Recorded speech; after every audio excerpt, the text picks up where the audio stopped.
23 ноября, воскресенье. Всем привет, это Руслан Невиев. Давайте обсудим главные события, произошедшие на войне за эту неделю.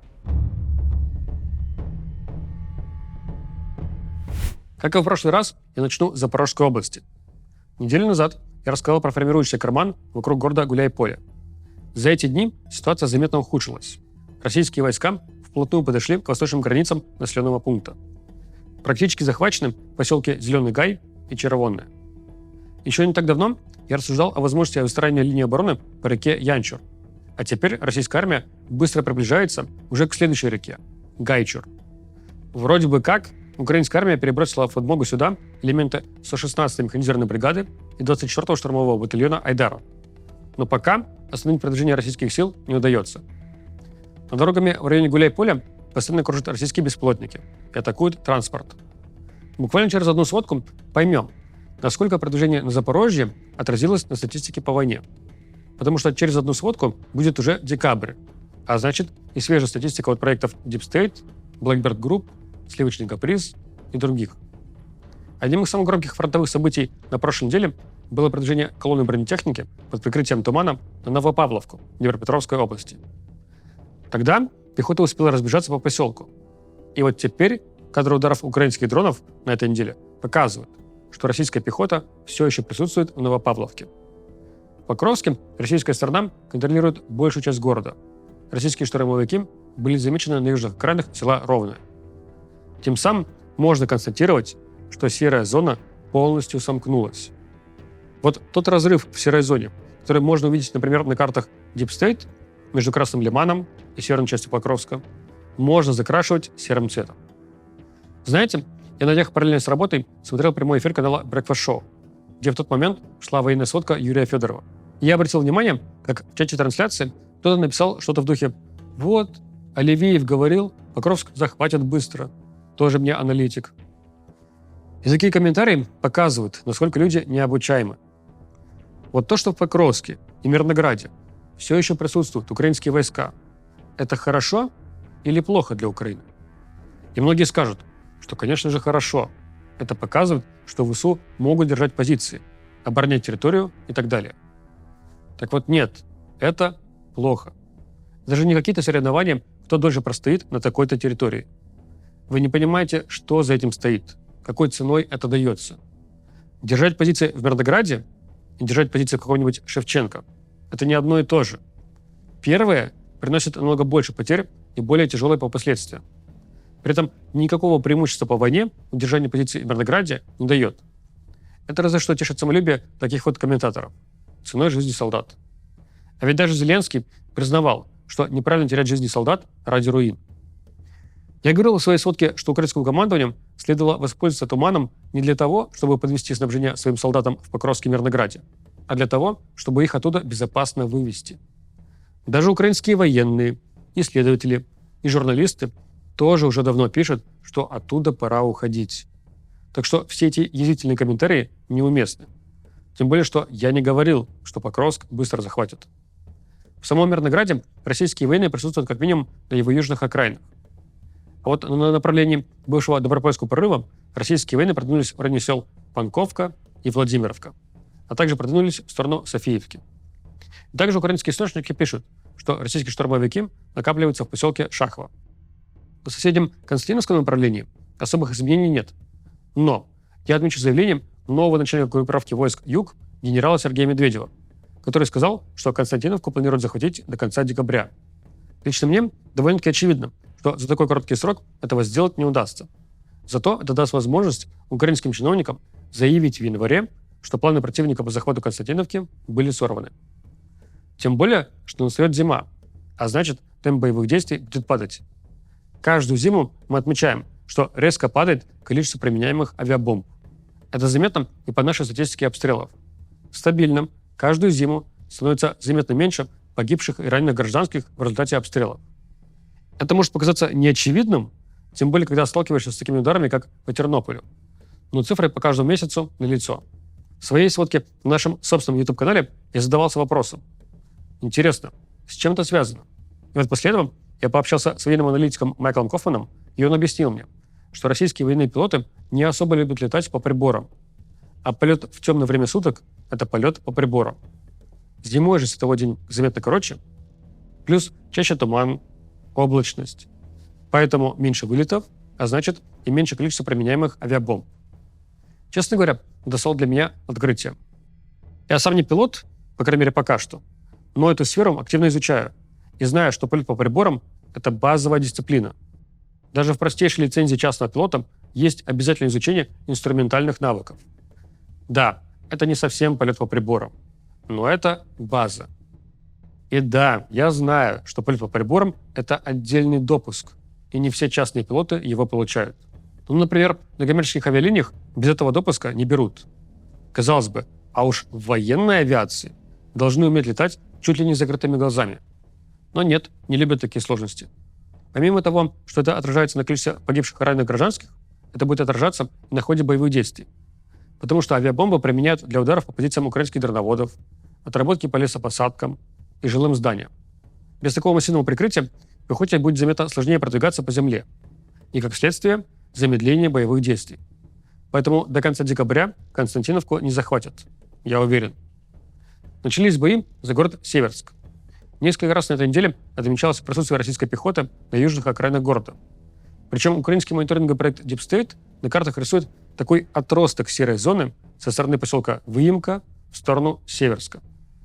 Я же думаю, что российские пехотинцы попали в город вовсе не оттуда, а со стороны села Звановка. То ли в конце сентября, то ли в начале октября я в сводке на этом YouTube-канале рассказывал, как прокуратура Донецкой области открыла уголовное дело по факту убийства российскими солдатами гражданских в селе Звановка. И тогда я, ссылаясь на эту новость, сказал, что это говорит о присутствии российских солдат в селе. При том, что никто другой раньше российских штурмовиков Звановки не сообщал. С тех пор мы уже сами видели российских штурмовиков в Звановке не раз. Вот, скорее всего, оттуда они и доходят до Северска. К слову, на Deep State Звановка по-прежнему даже не в серой зоне. На Лиманском направлении Минобороны России заявила захват поселков Новоселовка, Ставки и Ямполь. Сообщается об атаках российских штурмовиков на город Лиман. И, наконец, город Купянск в Харьковской области. На днях начальник Генштаба России Валерий Герасимов заявил, что город полностью захвачен. И даже были продемонстрированы кадры флагов-тыков в разных частях города.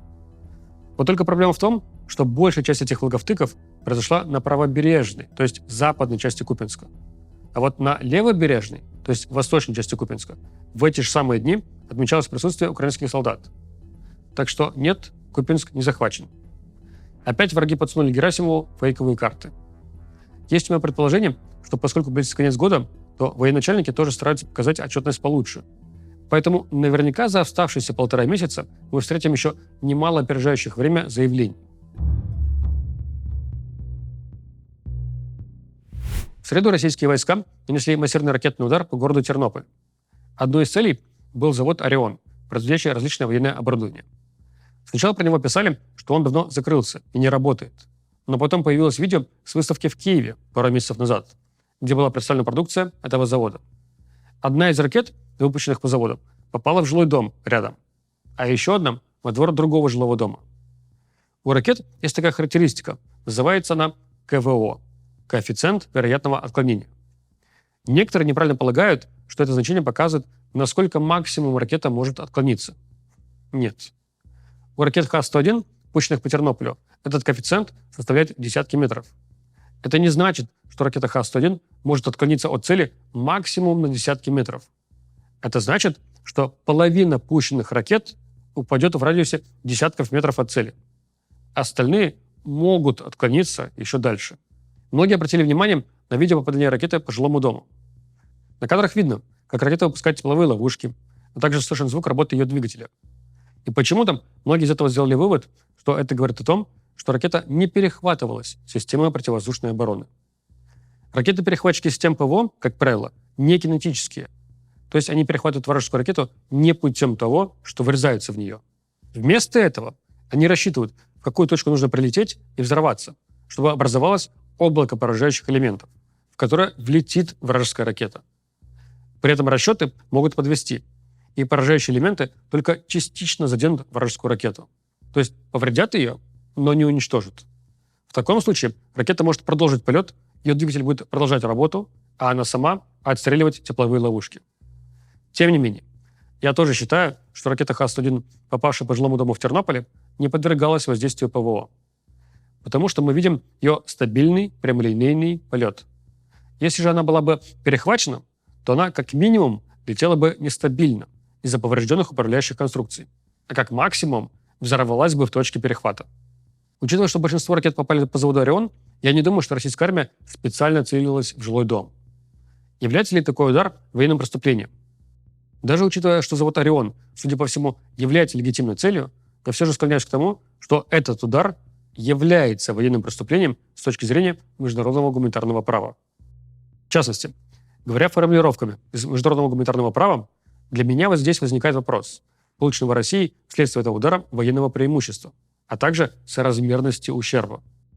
Я не вижу, какое военное преимущество Россия могла получить вследствие удара по заводу «Орион». При этом вследствие удара погибло как минимум 33 человека. У нас есть своя табличка по всем обстрелам за время наших наблюдений, то есть с января 2024 года.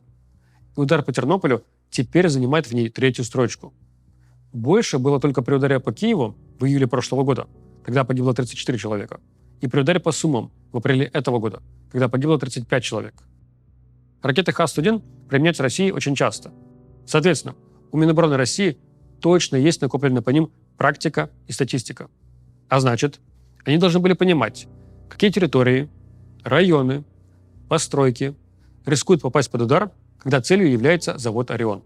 А значит, они посчитали, что такой риск приемлем. Тем самым, как я вижу, было совершено военное преступление ввиду несоразмерности ущерба, полученному военному преимуществу. Чтобы это не было преступлением, следовало выбирать более точное оружие. Как я понимаю, поисково-спасательные работы в Тернополе все еще продолжаются, поэтому количество погибших еще может вырасти.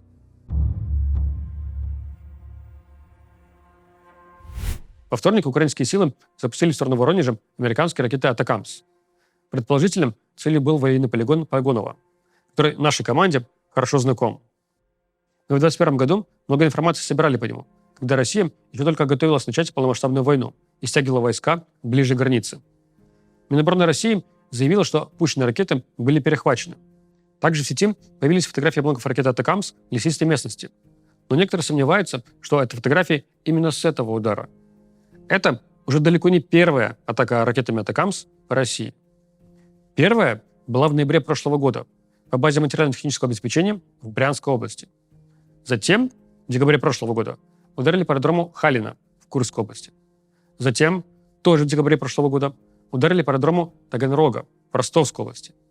В январе этого года снова ударили по той же самой базе материально-технического обеспечения в Брянской области. И вот сейчас ударили по району Воронежа. То есть это как минимум 5-е применение «Атакамс» по России. Был такой длинный перерыв в их применении с января по ноябрь. И как минимум потому, что Трамп, в очередной раз заняв должность президента, был против применения «Атакамс» по территории России. А из материалов западных изданий мы знаем, что все подобные удары западным оружием согласовываются с союзниками через координационный центр в Висбадене, Германии. В июле, когда Трамп понял, что Путин не идет на уступки, появились сообщения в западной прессе со ссылкой на источники в Белом доме, что Трамп может разрешить применение американских ракет по российской территории. Но тогда же было много разговоров о том, что вроде бы как все «Атакамсы» Украины уже закончились.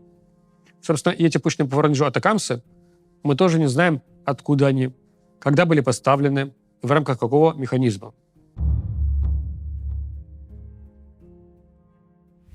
И да, все это происходит на фоне нового плана мирного договора, который вроде бы как предложен американской стороной, хотя некоторые называют его планом Уиткофа-Дмитриева, а некоторые просто планом Дмитриева. Тем более, что издание Guardian пишет, что некоторые формулировки в этом плане явно переведены с русского.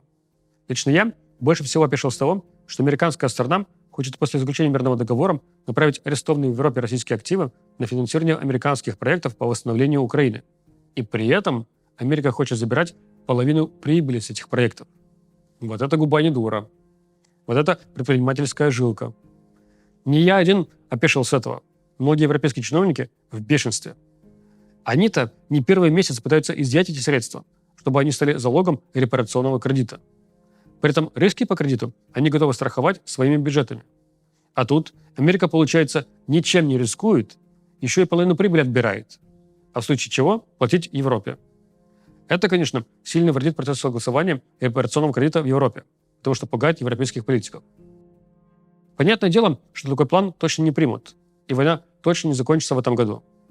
Так что, извините, вам придется потерпеть мою дикцию еще и в следующем году. Увидимся через неделю. Пока.